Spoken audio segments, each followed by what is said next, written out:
Saremo coscienza critica a partire dai principi irrinunciabili, monito al nuovo governo da parte del Cardinal Bassetti nel corso della conferenza di chiusura dell'Assemblea della CEI. Il ritorno del Tribunale a Chiavari, ipotesi che porterebbe benefici anche se è difficile valutarne i costi. L'opinione del procuratore capo Cozzi sulla proposta del contratto di governo Lega-Movimento 5 Stelle. Il cambiamento deve partire dalle persone, il consiglio espresso a Lavagna dai fratelli Locascio per combattere le mafie. L'invito è a denunciare di più anche le piccole scorrettezze quotidiane. Messa di ringraziamento a Rupinaro per i 28 anni di Telepace, presenti amici, volontari e sostenitori. Nella vita e nel lavoro bisogna affidarsi alla provvidenza, ha spiegato il direttore. Chiavari ospiterà sabato l'iniziativa Cammina, Pedala, Gioca, promossa da FIAB Vivi in Bici, una giornata dedicata alla mobilità sostenibile con pedalate in città, educazione stradale ed esibizioni. Buonasera ai telespettatori di TG Oggi. Saremo coscienza critica a partire dai principi irrinunciabili. Lo ha detto il cardinale Gualtiero Bassetti nel corso della conferenza stampa di chiusura dell'Assemblea della CEI che si è svolta in questi giorni in Vaticano. Vigileremo ma senza collateralismo, ha detto il presidente della CEI, che ha rivolto così gli auguri al nuovo governo. Al presidente del Consiglio incaricato, quello della CEI, addita l'esempio di umanesimo fiorentino. Tutto quello che è buono, ha specificato a proposito del nuovo governo, lo apprezzeremo, ma su tutto quello che è contro la famiglia, la persona e i migranti noi saremo voce critica. Abbiamo il Vangelo che ci illumina, non vogliamo essere fumo ma fuoco come ci ha chiesto il Papa e il fuoco riscalda e se necessario brucia anche. Poi il Presidente della CEI ha elencato alcuni paletti fermi che sono principi irrinunciabili, la centralità della persona, il lavoro come mezzo fondante della personalità umana, l'attuazione sul piano concreto della Costituzione e la scelta chiara per la democrazia e per l'Europa. Ma sentiamo proprio le parole del Presidente della CEI. Noi guardiamo all'esecutivo che sta uscendo e chiediamo a questo esecutivo che sta uscendo cosa possono chiedere i vescovi, che questi uomini che si assumeranno una magistratura così alta in questo periodo ci sappiano dare prova di maturità e sappiano affrontare quei problemi di cui il nostro Paese ha particolarmente bisogno, che sono problemi di ordine materiale, che sono problemi di ordine spirituale, perché l'uomo è un tutt'uno e noi partiamo sempre da una visione personalistica, cioè è la persona nel suo insieme e nel suo rapporto con gli altri, per cui anche gli altri diventano un altro me stesso, da dove deve partire veramente una politica che voglia essere saggia, incisiva e giusta.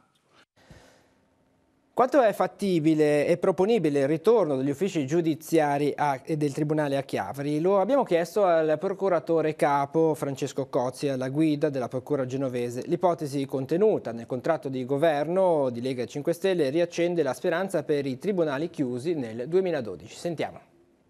A settembre saranno 5 anni, posso dire che grazie all'impegno di tutto il personale amministrativo, dei magistrati, l'accorpamento a Genova è stato molto ben fatto, ha prodotto dei buoni risultati, però a Genova sopportiamo una riduzione di spazi molto forte ed è stato veramente un peccato non utilizzare una risorsa come quella del Tribunale nuovo di Chiavari. La speranza di rivedere a Chiavari gli uffici giudiziari l'ha riacceso il contratto di governo siglato tra Lega e Movimento 5 Stelle, dove a pagina 22 si parla del ripristino dei 31 tribunali minori cancellati dalla riforma del 2012. Tra questi c'era appunto anche quello del Tigullio, il cui nuovo palazzo di giustizia, costato 14 milioni di euro, è rimasto vuoto per diverso tempo. Ad oggi si sta popolando di nuovi servizi, ultimo inaugurato lo scorso 30 aprile l'ufficio di prossimità del Tribunale.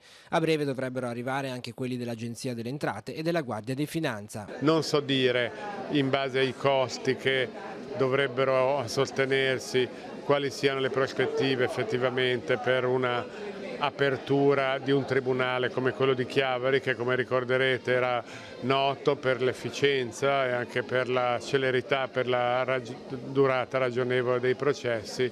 Era un po' un esempio per tutti quanti i tribunali e fu dolorosa molto la soppressione. Direi che il giudizio è sospeso perché bisogna stare con i piedi per terra e vedere quali effettivamente potrebbero essere i costi di una riconversione nuovamente. Parlare dunque di un ritorno degli uffici giudiziari traslocati e accorpati al Tribunale di Genova 5 anni fa per il procuratore capo, oggi a Chiavari per la festa annuale della Polizia Penitenziaria, è abbastanza prematuro.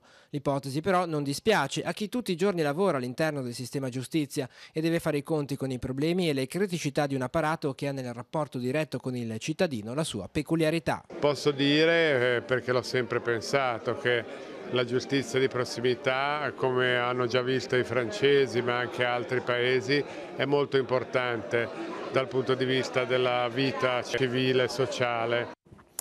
E continuiamo a parlare di legalità, facciamo attenzione che i nostri valori non vengano distorti e aprano le porte alle mafie. È il cuore dell'incontro che si è svolto ieri sera a Lavagna, in un auditorium affollato. L'iniziativa è stata organizzata da alcune realtà cittadine per tenere alta l'attenzione sul tema della legalità. Presenti i fratelli Martino e Luigi Locascio e il giornalista Ferruccio Sansa. La sintesi nel servizio.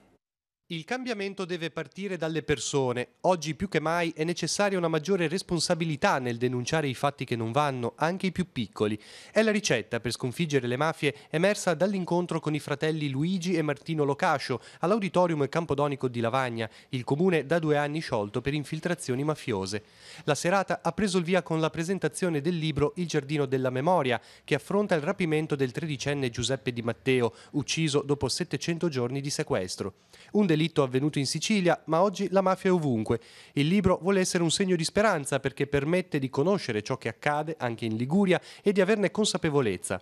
Nel dialogo tra Locascio e il giornalista ligure Ferruccio Sansa, l'inviato del Fatto Quotidiano, è scaturito il forte invito ad un maggiore impegno civile, ad essere cioè sentinelle di ciò che non va, di ciò che non funziona, per non correre il rischio che la mafia stravolga i valori nobili caratterizzanti dei liguri, che la riservatezza non diventi omertà e che la lealtà non sia complicità. Se il cambiamento dunque non parte dalla gente, dalle denunce e dalla partecipazione attiva, dicono Locascio e Sansa, si apre la porta alla mafia. Quindi non solo conoscere un po' meglio questa storia, ma anche fare in modo che attraverso la propria azione quotidiana, che può essere un'azione o nel proprio lavoro, nella propria realtà ordinaria, ma anche attraverso le azioni precise invece di natura più civile, civica, se così si può dire, di riuscire a scardinare quei meccanismi che hanno permesso nel tempo che la mafia attecchisse, proliferasse e poi potesse anche semplicemente e solamente concepire degli atti così efferati. Non è scontato che questo succeda, ma se anche una persona verrà toccata nel suo intimo e quella persona l'indomani si sentirà cambiata e farà qualcosa, già il libro ha avuto una sua ragion d'essere. Veniamo adesso alla cronaca, una lieta notizia innanzitutto perché c'è stato un parto casalingo questa mattina a Calvari per una donna di 38 anni che poco prima di mezzogiorno ha dato alla luce da sola una piccola del peso di 2,5 kg. La donna, che si trovava nella propria abitazione, è stata soccorsa dai militi della Croce Rossa di Cicagna e dai medici del 118 Tiguglio Soccorso. Una volta appurato che le due, madre e figlia, stavano bene, entrambe sono state trasferite in ambulanza all'ospedale di Lavagna. E qui vediamo i militi della Croce Rossa di Cicagna che sono accorsi in aiuto della donna. Un incendio invece di rifiuti ingombranti abbandonati in una zona non idonea è divampato questo pomeriggio in via Gazzo, località San Lorenzo a Carasco. Sul posto, poco dopo le 13, sono intervenuti i vigili del fuoco di Chiavari che hanno spento le fiamme che rischiavano di propagarsi anche alla vegetazione circostante. Ancora ignote le cause del rogo, anche se è molto probabile l'origine dolosa. Le indagini per individuare i possibili responsabili sono portate avanti dai carabinieri forestali. E spettacolare incidente, per fortuna senza conseguenze, questa mattina a Lavagna sulla strada per Santa Giulia. Per cause in via di accertamento un'auto è finita fuori strada mentre stava percorrendo via Fabrizio Maffi ed è finita in una scarpata scendendo per una ventina di metri. Alla guida un 60enne che non ha riportato ferite ed è uscito autonomamente dalla vettura. Sul posto sono comunque intervenuti i vigili del fuoco, degli staccamenti di Chiavari, i medici del 118, i volontari della Croce Verde chiavarese di Lavagna e la polizia municipale. L'auto, una C2 grigia, il cui volo è stato attutito dalla presenza della vegetazione a bordo strada, è stata poi riportata in carreggiata grazie al carro attrezzi. Voltiamo pagina adesso. Telepace ha festeggiato i suoi 28 anni di attività. L'emittente diocesana nasceva il 23 maggio 1990 nella canonica della chiesa del Curlo a Levi, per poi spostarsi in casa Marchesani a Chiavari, da dove trasmette quotidianamente. Ieri sera nella chiesa di San Giacomo di Rupinaro è stata celebrata la messa di ringraziamento, seguita da un momento di famiglia. Sentiamo. 28 anni sono trascorsi nelle braccia forti e misteriose della provvidenza, un'attività imprenditoriale che si fonda sul Vangelo e sull'umanità e non sull'audience o sulla pubblicità. Nella messa di ringraziamento il direttore, Don Fausto Brioni, ha sottolineato il lavoro di Telepace, esempio contro i padroni della vita, quelli che organizzano tutto e che credono che gli affari risolvano tutto. Alla logica del mondo, l'Apostolo Giacomo dice: nessuno di noi è padrone della vita. Dovremmo dire, ha spiegato allora Don Brioni, se il Signore vorrà faremo questo o quello, perché la vita è un dono e lo è stato in tutti i 28 anni di Telepace. Anche noi, dobbiamo dire, avevamo fatto certi progetti e poi il Signore ce l'ha buttati all'aria tutti. Dovevamo in 5 anni far diventare la TV diocesana, l'abbiamo dovuto fare in 5 mesi. E poi da lì le innovazioni tecnologiche, la storia, quante volte avevamo fatto i nostri progetti con le ansie, le preoccupazioni. Eppure il Signore ha fatto un po' Lui. Il Signore ci accompagnerà, la provvidenza di Dio, che è il dono di ogni istante della vita. Alla messa erano presenti volontari, amici e sostenitori dell'emittente diocesana. Al termine si è svolto un momento conviviale. Ci sono tante diocesi della Liguria e d'Italia che invidiano la realtà della diocesi di Chiavari, perché Telepace a Chiavari è veramente una grande realtà che raccoglie notizie sia dal punto di vista religioso ma anche dal punto di vista amministrativo, sociale. Telepace mi fa molto compagnia e non solo compagnia, mi istruisce, mi tiene informato, quindi la considero un mezzo indispensabile per i malati. E vi ricordiamo che le interviste integrali saranno trasmesse nel Buonasera di oggi, in onda a partire dalle 20 sul canale 15, il canale 15 di Telepace. È in programma invece per domani sera alle 21 nella chiesa delle Saline di Bacezza a Chiavari la veglia di preghiera Educatori Primi Passi, momento di affidamento del tempo estivo promossa dal Servizio Diocesano per la Pastorale Giovanile della Diocesi. Rivolgerà la sua parola all'inizio dell'incontro, rivolto a tutti i giovani animatori che saranno impegnati nelle esperienze dei campi estivi, il Vescovo Monsignor Alberto Tanasini. E come di consueto, il giovedì torniamo ad aprire una finestra sull'Arcidiocesi di Genova. La linea va alla redazione del Cittadino per vedere gli appuntamenti più significativi che si sono svolti e quelli in programma nei prossimi giorni. Linea a Michela De Leo. Benvenuti nella redazione del Cittadino, domenica di Pentecoste di Grazia per la Chiesa genovese. La comunità diocesana ha infatti festeggiato domenica 20 maggio in cattedrale, nella celebrazione eucaristica presieduta dal cardinale Angelo Bagnasco, il dono di 2 nuovi presbiteri. Sono Don Francesco Mortola, 31 anni, originario della parrocchia di Santa Maria Assunta in Camugli, e Don Davide Ricci, 29 anni, originario della parrocchia di San Giovanni Battista della Costa di Rivarolo. Nell'omelia il cardinale Bagnasco ha invitato i sacerdoti novelli a coltivare l'unità interiore, a trovare sempre tempo per Dio e sostare davanti a Lui, perché questa, ha detto, è la prima forma di pastorale.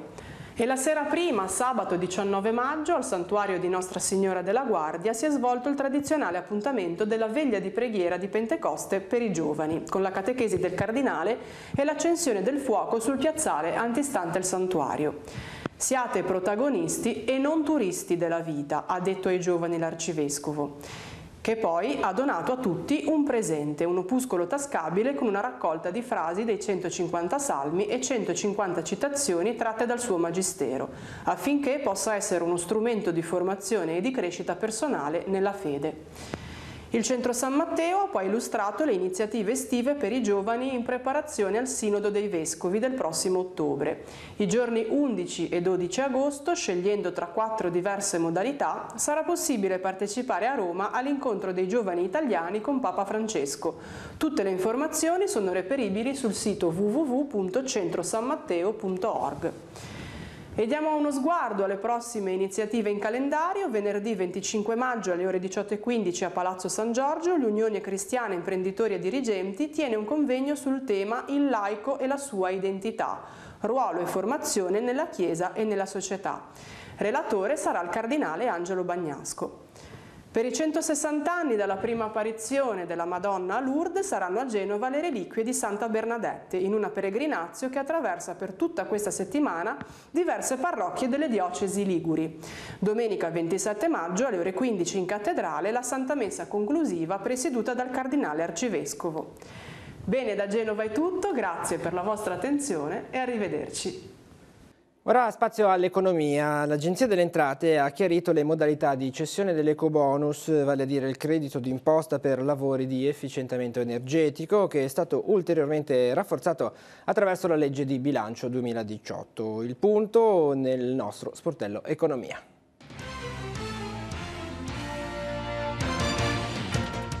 Tutti i contribuenti che sostengono spese per lavori di efficienza energetica, compresi coloro che non potrebbero fruire della corrispondente detrazione, in quanto l'imposta lorda è assorbita dalle altre detrazioni o non è dovuta, possono cedere il credito d'imposta sia ai fornitori che hanno effettuato l'intervento, sia ad altri soggetti privati come organismi associativi, consorzi e società consortili.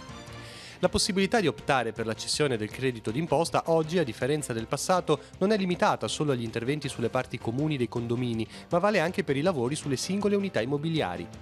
Possono cedere l'ecobonus anche i soggetti IRES, che riguarda società, enti e altre organizzazioni, e i cessionari del credito, che possono a loro volta cedere il credito ottenuto. L'operazione però deve essere limitata a un solo passaggio, successivo a quello effettuato dal contribuente titolare del diritto. La cessione dell'ecobonus può avvenire nei confronti delle Energy Service Companies, le cosiddette ESCO, ovvero società che effettuano interventi per l'efficientamento energetico, accettando un rischio finanziario, e delle società di servizi energetici che offrono prestazioni integrate per la realizzazione e l'eventuale successiva gestione degli interventi di risparmio energetico. Sono escluse dalla cessione invece le società finanziarie, fatta eccezione per i casi in cui il contribuente eccedente sia un soggetto no tax area, cioè fascia di reddito esente da imposte, unico caso nel quale la legge ammette l'eventuale cessione a banche ed intermediari finanziari.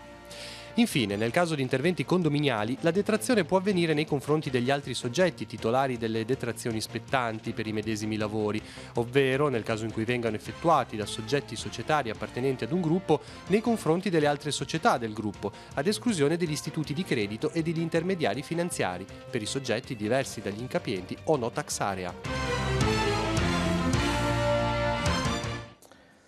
Andiamo a Rapallo, buone notizie alle porte della stagione estiva della città, in cui il litorale torna ad essere interamente balneabile. Il sindaco Carlo Bagnasco infatti ha firmato l'ordinanza di revoca del divieto di balneazione permanente nel punto inizio Scogliera.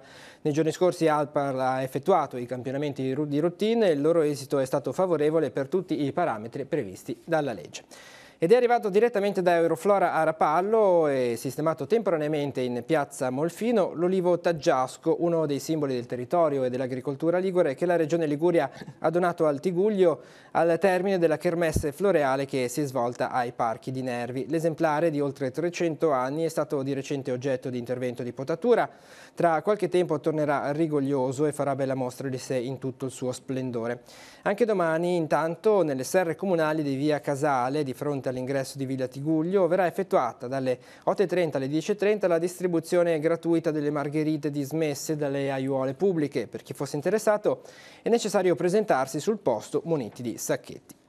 E incontro questa mattina a Rapallo tra i rappresentanti del Comune e gli enti gestori dei vari sottoservizi presenti nell'area del sottopasso di via Rosselli. L'amministrazione comunale ha infatti in programma di realizzare l'abbassamento della quota del calpestio del sottopasso di 40 cm, Un'operazione che consentirebbe anche il transito di mezzi ingombranti, alleggerendo il traffico che gravita su Via della Libertà. A illustrare i dettagli tecnici è stato l'assessore ai lavori pubblici, Arduino Maini. Erano presenti i referenti di Enel, Italgas, TIM e Acque Potabili per avere indicazioni precise sulla tipologia e la profondità delle tubazioni per valutare quali interventi debbano essere eventualmente effettuati. Nei prossimi giorni si effettueranno a questo proposito i primi sondaggi sul terreno. Torniamo a Chiavari adesso, incontro in Piazza Fenice questa mattina tra gli alunni delle classi quinte della scuola primaria e le forze dell'ordine, la protezione civile e gli operatori del 118 per una mattinata diversa dal solito. L'iniziativa, come ogni anno, è promossa dalla FIDAPA, la Federazione Italiana Donne, Arti e Professioni. Siamo andati a vedere. Proviamo a vedere se respira. Metti la mano sul collo, scopri il torace, libera il torace. I ragazzi devono imparare che le forze dell'ordine sono al nostro servizio, sono alla nostra tutela e per uno Stato democratico, per uno Stato libero sono importantissimi. Quali sono le attività che si sono tenute questa mattina?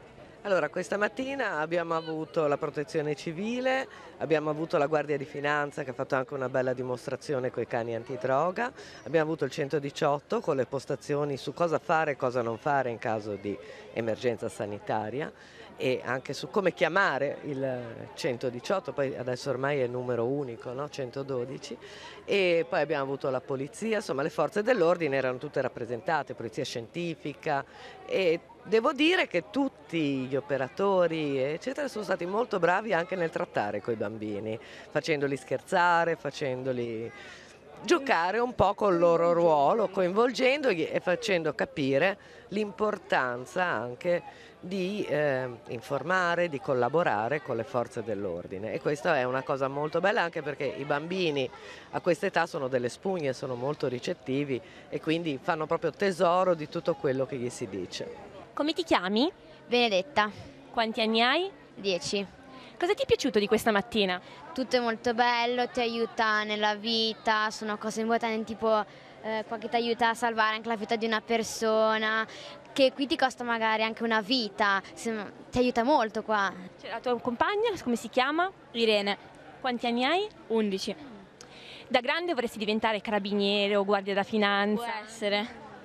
Ci hai pensato? Sì. E la cosa che ti è piaciuta di più questa mattina? E il cane che cercava la droga nelle valigie. Come ti chiami? Matteo. Quanti anni hai? 11. Cos'è che ti è piaciuto di più di questa mattina? Il 118, quando ci hanno fatto vedere come si metteva la tavola spinale in caso di fratture o cose del genere. E poi cos'altro ti ha colpito? Il cane antidroga, quando ci hanno fatto vedere come faceva trovare le sostanze.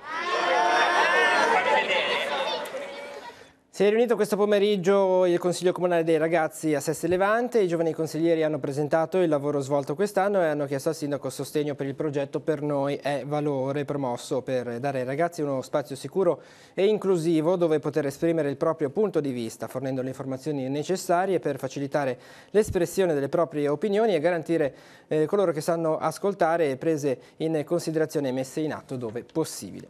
Chiavari cammina, pedala, gioca, invece il titolo dell'iniziativa promossa da FIAB Tigullio Vivi in Bici. Per sabato sarà una giornata dedicata alla mobilità sostenibile, un tema sempre più attuale. Il desiderio di piste ciclabili e di utilizzo maggiore delle due ruote coinvolge infatti tutti i comuni del territorio. Sentiamo i dettagli nel servizio. Qual è l'importanza della mobilità sostenibile che voi difendete da tempo? Cercare di diminuire l'impatto dei mezzi a motore sulla vivibilità dell'ambiente e la salute delle persone, quindi cercare di promuovere una mobilità più attiva che fa bene alla salute e all'ambiente. Se ne parla sempre più spesso, la gente è sensibile a questo tema? Ma direi di sì, abbiamo fatto il 13 maggio a Chiavari Bimbi in Bici con una forte partecipazione soprattutto di famiglie, di bambini, il segnale quindi è positivo. La voglia di avere anche infrastrutture che aiutino questo tipo di mobilità da parte nostra credo che ci sia. Veniamo allora alla giornata, sabato 26 maggio, quali sono le iniziative del mattino? Allestiremo in piazza Nostra Signora dell'Orto il contesto con i gazebi delle varie associazioni partecipanti, raccoglieremo le iscrizioni per le iniziative del pomeriggio e la Polizia Municipale dalle 10 farà educazione stradale rivolta ai bambini e ai ragazzi.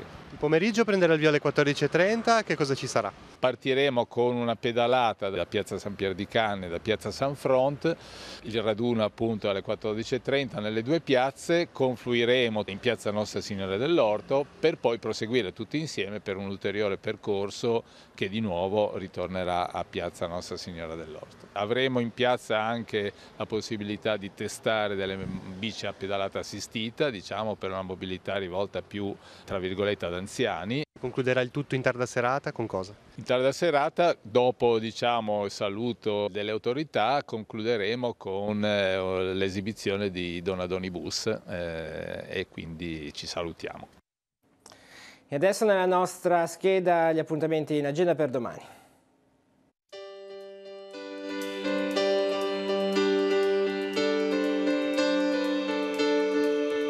Appuntamenti in agenda per venerdì 25 maggio.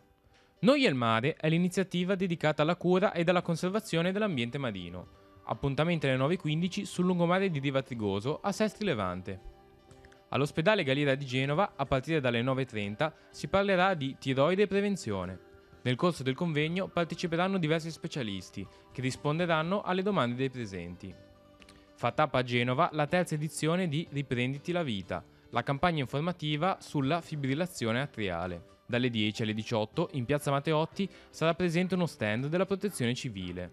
A Cogorno Alto si terrà la cerimonia per la posa di una targa celebrativa sulla Casa degli Avi di Papa Bergoglio. Appuntamento alle 10:30 in via Dino Berisso. Gli alunni e gli insegnanti delle scuole elementari di Casalza Ligure porteranno in scena la recita dialettale, tracce del passato genovese ai nostri giorni. Alle 14:30 nell'auditorium di Villa Sottanis a Casalza Ligure. Proseguono i corsi dell'Accademia Culturale di Rapallo con la lezione di Guido Gigli, la terapia non farmacologica delle malattie cardiovascolari, dalle 15 a Villa Quairolo di Rapallo. Un'occasione per tutti è il titolo del progetto Murales, promosso dal Liceo Artistico Luzzati, in collaborazione con la Cooperativa Tassano, alla Biblioteca del Mare di Riva Trigoso alle 16. La premiazione del concorso Crea il tuo abito, promosso dall'Istituto Comprensivo di Rapallo, si terrà al Chiosco della Musica. Le alunne vincitrici si cimenteranno nella tecnica dell'instant fashion a partire dalle 17. In piazza Mazzini a Chiavari, alle 17, si terrà l'incontro Animus Loci, promosso dalla Società Economica. Si parlerà del futuro dell'Europa con i giovani delle scuole e 4 eurodeputati. Alle 17:15, nella sede della Società Ligure di Storia Patria a Palazzo Ducale di Genova, è in programma l'incontro sul tema "Ma ci sono le mafie in Liguria?". Interverranno il magistrato Anna Canepa e il giornalista Ferruccio Sansa. Modera Carlo Brusco. I corsi della scuola musicale Bottega della Musica volgono al termine. Alle 18, nella sala Open Music del Villaggio del Ragazzo di San Salvatore di Cogorno, si terrà il saggio di fine anno. E infine, 62esima festa del vino nella frazione Verici di Casalza Ligure. Alle 18 apriranno gli stand e inizierà la degustazione dei vini.